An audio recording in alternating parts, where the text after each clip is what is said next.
अस्सलाम वालेकुम dear students, कैसे हैं आप। उम्मीद है अल्लाह पाक से कि आप सब खैरियत से होंगे। बेटे आज का जो हमारा लेक्चर है वो सॉल्ट्स के ऊपर है। देखिए बेटा, आज का हमारा लेक्चर सॉल्ट्स के ऊपर है। बेटा सॉल्ट्स क्या होते हैं? बेटा सॉल्ट्स बेसिकली आयनिक कंपाउंड्स होते हैं। आयनिक कंपाउंड्स क्या होते हैं बेटा? वो कंपाउंड जो पॉजिटिव और नेगेटिव आयंस के मिलने से बनते हैं, उन्हें हम क्या कहते हैं? आयनिक कंपाउंड्स कहते हैं। मिसाल के तौर पर आपके पास जो है जब सोडियम और अगर आप हाइड्रोक्लोरिक एसिड का रिएक्शन करवाएं तो बेटा क्या बनता है? बल्कि यूं कह रहे हैं आप और ज़्यादा आसानी के लिए कि अगर आप सोडियम हाइड्रोक्साइड का हाइड्रोक्लोरिक एसिड के साथ रिएक्शन करवाएं तो आपके पास ये सोडियम आयन है, ये हाइड्रोक्साइड है, ये हाइड्रोजन और ये पॉजिटिव इसके नेगेटिव से मिलेंगे और ये पॉजिटिव इसके साथ मिलेगा। तो आपके पास बनेगा सोडियम क्लोराइड बनेगा और क्या बनेगा? वाटर बनेगा। ठीक है बेटे। तो बेटा क्या है कि मैंने आपसे कहा कि सॉल्ट्स जो हैं वो आयनिक कंपाउंड्स होते हैं।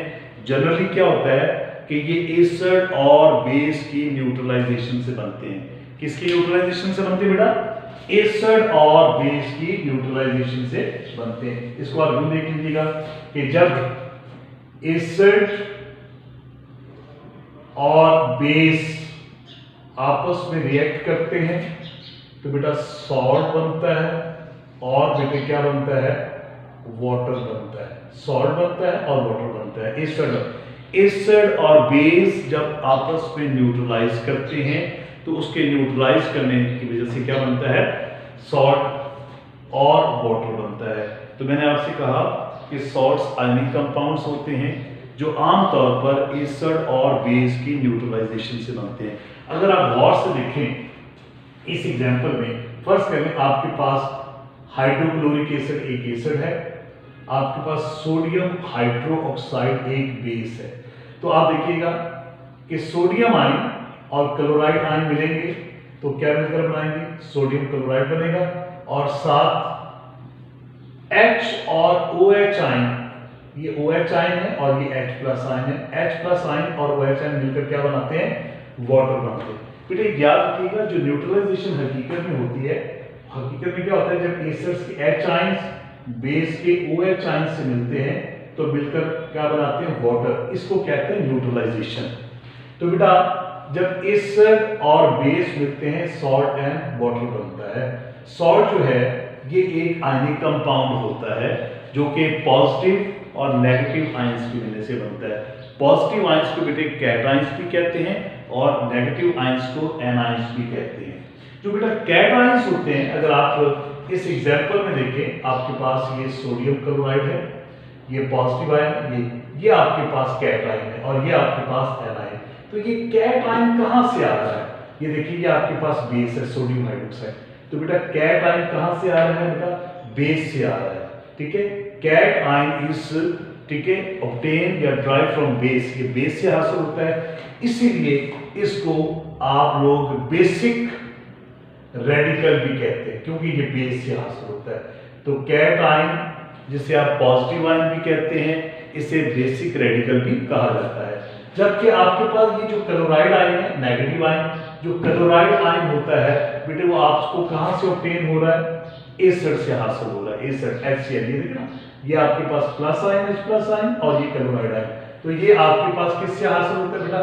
ये आपको एसिड से हासिल होता है, इसीलिए इसे आप इसको हम लोग एस्टिक रेडिकल भी कह देते हैं। इसको हम बेटे एस्टिक रेडिकल भी कह देते हैं।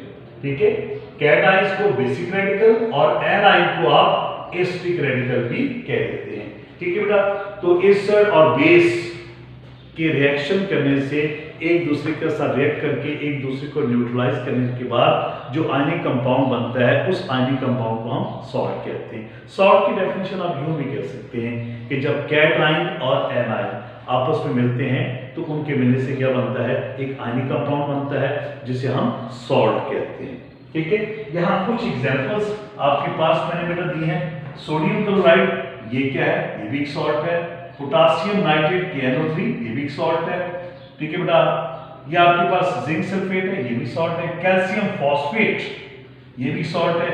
और सिल्वर एसीटेट, ये भी एक सॉल्ट है। ठीक है, अब बेटे अब हम सॉल्ट्स की चंद अहम कैरेक्टरिस्टिक्स को, इसकी चंद अहम प्रॉपर्टीज को डिस्कस करेंगे। ठीक है, कैरेक्टरिस्टिक प्रॉपर्टीज ऑफ सॉल्ट, यानी सॉल्ट्स की चंद अहम प्रॉपर्टीज को हम डिस्कस करेंगे। सॉल्ट्स जैसे कि आप जानते हैं कि सॉल्ट्स जो होते हैं वो आयनिक कंपाउंड्स होते हैं, क्योंकि वो पॉजिटिव और नेगेटिव आयंस पर मुश्तमिल होते हैं, लेकिन आमतौर पर वो एसिड और बेस की न्यूट्रलाइजेशन से बनते हैं, जैसे कि मैंने आपको पहले बताया। अब देखिएगा, ठीक है, अब ये जो सॉल्ट्स आयनिक कंपाउंड्स होते हैं बेटा, ये हमेशा क्रिस्टलाइन फॉर्म में होते हैं। क्रिस्टलाइन फॉर्म का मतलब क्या है कि इनकी खास ज्योमेट्रिकल शेप होती है, ये हमेशा क्रिस्टलाइन फॉर्म में होते हैं। फॉर एग्जांपल अगर आप सोडियम क्लोराइड को देखें तो बेटा सोडियम क्लोराइड जो है इस तरह ये क्यूबिक, सोडियम क्लोराइड जो है बेटा इस तरह क्यूबिक फॉर्म के अंदर ये जुड़े होते हैं सोडियम क्लोराइड। तो मैंने आपको बताया आयनिक कंपाउंड क्या होते हैं बेटा, हमेशा क्रिस्टलाइन फॉर्म में होते हैं। अब इनका दूसरा पॉइंट, इसकी जो प्रॉपर्टी है कि salts have high melting and boiling point. Salts का जो बेटा मेल्टिंग और बॉइलिंग पॉइंट होता है वो हाई होता है। उसकी वजह क्या होती है कि सॉल्ट्स के अंदर जो है पॉजिटिव और नेगेटिव आयंस जो होते हैं, इनके दरमियान जो इलेक्ट्रोस्टैटिक फोर्स ऑफ अट्रैक्शन होती है वो बहुत ज्यादा स्ट्रांग होती है। ठीक है, यही वजह होती है कि they have high melting and boiling point. अच्छा, कुछ ऐसे सॉल्ट्स होते हैं बेटा, कुछ ऐसे सॉल्ट्स होते हैं जिनके साथ कुछ वाटर मॉलिक्यूल्स भी अटैच होते हैं। तो किसी भी सॉल्ट के साथ जब कुछ वाटर मॉलिक्यूल्स अटैच हो जाते हैं तो इसकी वजह से उसकी शेप जो है वो चेंज हो जाती है। तो most of the salts contain water of crystallisation. ठीक है, किसी भी सॉल्ट के साथ जो वाटर मॉलिक्यूल्स अटैच होते हैं, ठीक है, उन वाटर मॉलिक्यूल्स को वाटर मॉलिक्यूल्स ऑफ क्रिस्टलाइजेशन कहते हैं, which are responsible for the shape of the crystal. वो उस क्रिस्टल की शेप के लिए रिस्पॉन्सिबल होते हैं। क्रिस्टल क्या होता है, कहता है geometrical shape of A ionic compound. किसी भी कंपाउंड की या किसी भी एलिमेंट की जो ज्योमेट्रिकल शेप होती है उसे हम क्या कहते हैं बेटा, क्रिस्टल कहते हैं। तो बेटा सॉल्ट्स जो होते हैं उनके अंदर, कुछ सॉल्ट्स के अंदर, हर सॉल्ट के अंदर कुछ सॉल्ट्स के साथ वाटर मॉलिक्यूल्स भी अटैच होते हैं, which are responsible for the shape of the crystals. For example अगर आप कॉपर सल्फेट को देखें लैब के अंदर, ये आपको कॉपर सल्फेट नजर आएगा बेटा। कॉपर सल्फेट कलर, इसका तो कलर व्हाइट होता है, लेकिन जब कॉपर सल्फेट को आप पानी में डालते हैं, इसके क्रिस्टल्स बनाते हैं, तो इसके साथ 5 वाटर मॉलिक्यूल जुड़े होते हैं। ये 5 डॉट लगाते हैं। ये जो वाटर ऑफ क्रिस्टलाइजेशन होते हैं इनको हमेशा डॉट लगा के लिखा जाता है, डॉट लगा। ये जो वाटर मॉलिक्यूल्स है, ठीक है, इनकी वजह से इनकी खास क्रिस्टल होती है। तो कॉपर सल्फेट, जिससे विट्रियल ब्लू या ब्लू स्टोन कहते हैं, इसकी जो ब्लू क्रिस्टल्स बनती हैं इन्हीं वाटर ऑफ क्रिस्टलाइजेशन की वजह से है, जो इसके साथ खास किस्म की कोऑर्डिनेशन कॉम्प्लेक्स की शक्ल में जुड़े होते हैं। अब ये आपके पास क्या है, कैल्शियम सल्फेट, जिसे आप जिप्सम भी कहते हैं, कैल्शियम सल्फेट।